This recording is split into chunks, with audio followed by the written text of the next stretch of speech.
Tapi menanggapi orang-orang zaman sekarang kayaknya kok kayak sinis banget sama privilege. Kayaknya tuh semua hal tuh harus dimulai dari zero gitu. Tanpa memanfaatkan, tanpa maksudnya kayak bisa melihat apa yang dia punya. Itu menurut lu gimana? Kayaknya kalau orang-orang sekarang, jujur aja gue tuh nggak pernah memperhatikan conversation kayak gitu. Tapi once itu nyentil di telinga gue cuma ngerasa kayak kenapa sih lo fokusnya sama masalah, bukan sama solusinya aja. Gitu sih, gitu kayak ya nonsense aja sih menurut gue gitu. Kayak ya kan kita ada kan kita nggak bisa pilih ya. Itu yang pertama gitu. Cuma yang bisa kita pilih kan ya gimana kita ngejalaninnya, ya lo tanggung jawab nggak dengan, mungkin kalau orang lihatnya lo tanggung jawab nggak dengan nama belakang lo, gitu. Kayak gitu kan. Ya gue sih as simple as that aja sih. Oke. Masalah berarti lu selalu melihat solusinya. Iya. Pernah nggak kepentok dikatakan ingin ya, pernah kepentok suatu masalah yang wah solusinya cuma diem lagi, mesti sabar lagi, ada nggak momennya? Iya pas pandemi kemarin lah. Oke. I think sampai hari ini sih. Gitu. Jadi maksudnya kayak pas kita hit pandemi, bayangin aja lo kita kayak lagi naik-naiknya, terus udah kayak gitu pandemi, toko di mall ada 4 harus tutup 3 bulan. Ya itu gitu kan, bisnisnya kan udah pasti rugi ya. Gitu. Itu satu. Terus udah kayak gitu belum selesai sampai situ, web store Cotton Ink pada waktu itu kayak kita migrasi tapi kayak gagal. Jadi kayak mungkin kalau anak digital marketing tahu gitu ya, jadi maksudnya kayak pixelnya lepas semua. Ya udah revenue-nya turun. Ya udah, hanya bisa apa? Hanya bisa berdoa. Bersabar dan tawakal. Tapi itu emang bener sih. Maksud gue kayak ya lo pada waktu itu lo kalau mau marah-marah juga nggak mungkin website lo balik lagi. Misalnya gini, lo biasa dapat 10 juta, tapi 10 juta sebulan gitu. Tapi dengan adanya hal ini, pandemi dan segala macam, lo pendapatan lo cuma 1 juta gitu. Terus lo bisa ngapain? Lo mau marah-marah? Nggak menjadikan pendapatan lo jadi 5 juta atau 6 juta dalam sekejap juga kan? Jadi ya udah, ya lo sabar aja. Gimana caranya lo bisa solutif itu? Apa yang membuat limbik sistem lu tuh selalu tenang gitu kayaknya dari cerita? Masa sih? Iya. Tapi Karlin juga ngomong kayak gitu sih. Nggak tahu ya, gue percaya gue nggak akan, gue ingat banget gue bilang sama Karlin kayak gue nggak tahu ya, sampai gue manggil dia Sapi kan, panggilan dari SMP. Gue bilang kayak ya Sap gimana ya gitu, gue cuma percaya kita kayaknya nggak bakal susah-susah banget sih. Udah gitu. Itu manifesting nggak? Jadi maksudnya kayak ya udah gitu, hidup menurut gue ya pas-pasan aja. Pas lo berhasil, pas lo susah ya susah, tapi maksudnya masih nggak susah banget gitu, ngerti nggak sih lo? Maksudnya kayak ya udah mungkin lo harus ngerem beberapa hal yang biasa mungkin kayak kejadian di gue. Kayak misalnya lo biasanya jajan, hal simple aja ya, kayak misalkan lo biasanya jajan keluar setiap minggu, sekarang ya lo mau makan di luar sebulan sekali aja. Maksud gue itu adalah hal-hal yang bisa masih manageable lah.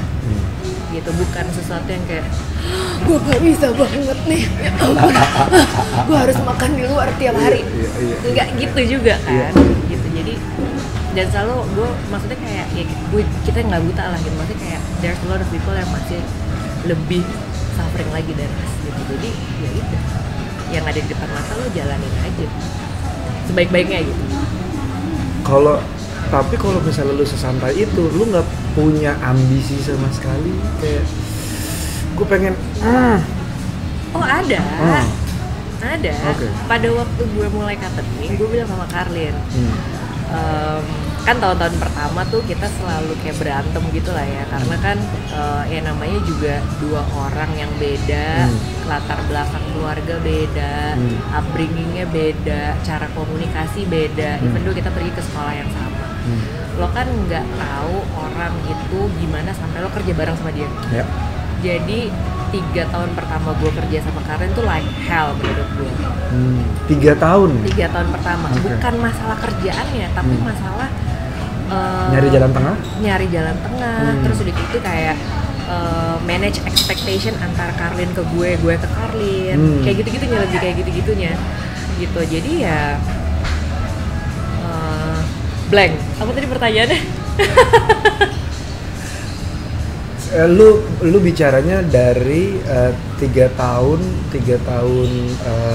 kerja sama Carlin itu it's like a hell karena lu mencari jalan tengah, lu manage ekspektasi. Tapi pertanyaan lo apa? Oh, pertanyaan gue adalah apakah lu dengan setenang ini tidak punya ambisi? Oh, ambisi. Yeah. Oh iya. Nah, balik lagi ke pas di hari-hari pertama gue bikin catering itu, gue bilang sama Carlin kayak gini, Sap, gue nggak tahu kita itu bisa sampai segede apa, tapi gue yakin brand ini bisa gede. Gitu. Jadi kalau misalkan di partnership gue dan Carlin itu mungkin gue tuh terlalu generalize everything, kayak gue yakin gue bisa gede gitu.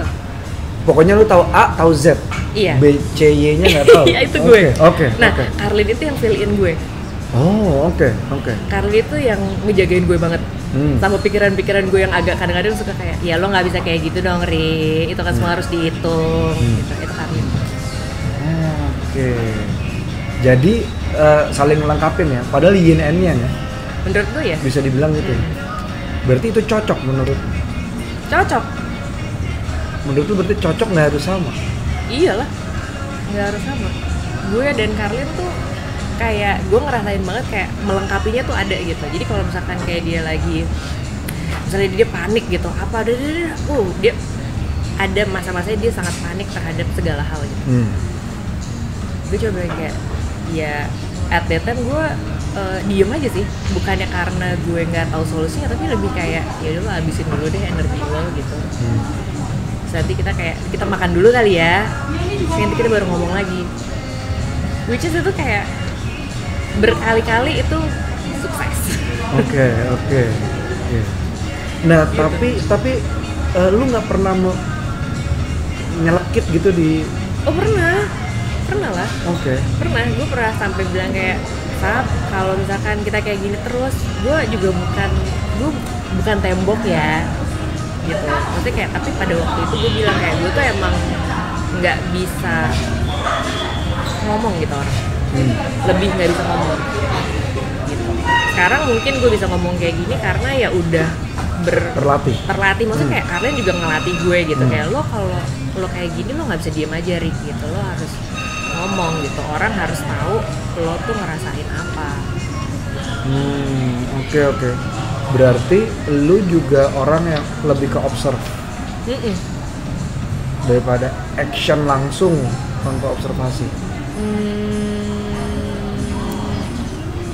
Ada sih observe, tapi kayaknya actionnya juga ada sih. Jadi kayak balance aja gitu. Seberapa sering lu apa istilahnya kalau lu impulsif?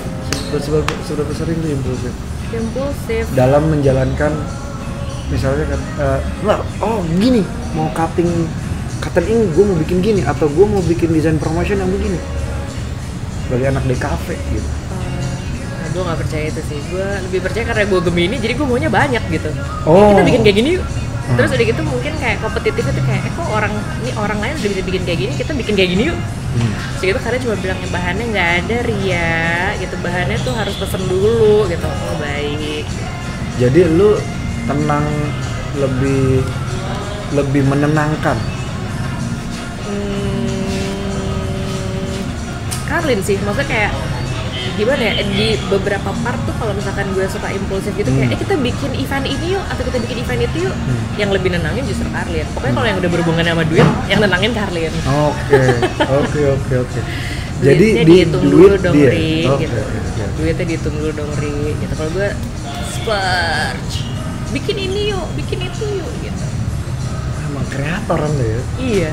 Masalah duit tuh nomor 2, yang penting kayak mau bikin apa gitu. Yang penting karya gitu, tapi hitung-hitungannya boncos gitu, gak bisa. Makanya ada Carlin di hidup gue gitu kayak, kita hitung dulu kali ya gitu. Baik.